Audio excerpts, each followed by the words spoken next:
বিল Gates অনেক successful একটি ব্যক্তি এবং আমরা সবাই তার রুলস ফলো করা খুব পছন্দ করি এবং সে নিজেও 5টি রুল অলওয়েজ ফলো করে।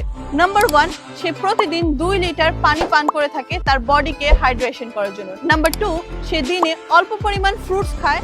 নাম্বার 3, সে দিনে সর্বনিম্ন 30 মিনিট হাঁটে। এবং নাম্বার 4, সে দিনে 8 ঘন্টার বেশি ঘুমায় না। নাম্বার 5, সে দিনে জাস্ট 10 মিনিট সময় ব্যয় করে এন্টারটেইনমেন্টের পিছে, like phone and movies.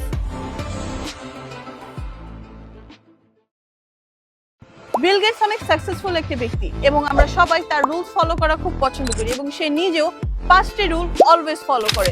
Number 1, সে প্রতিদিন 2 লিটার পানি পান করে থাকে তার বডিকে হাইড্রেশন করার জন্য। নাম্বার 2, সে দিনে অল্প পরিমাণ ফ্রুটস খায়। নাম্বার 3, সে দিনে সর্বনিম্ন 30 মিনিট হাঁটে। এবং নাম্বার 4, সে দিনে 8 ঘন্টার বেশি ঘুমায় না। নাম্বার 5, সে দিনে জাস্ট 10 মিনিট সময় ব্যয় করে এন্টারটেইনমেন্টের পিছে, লাইক ফোন অ্যান্ড মুভিজ।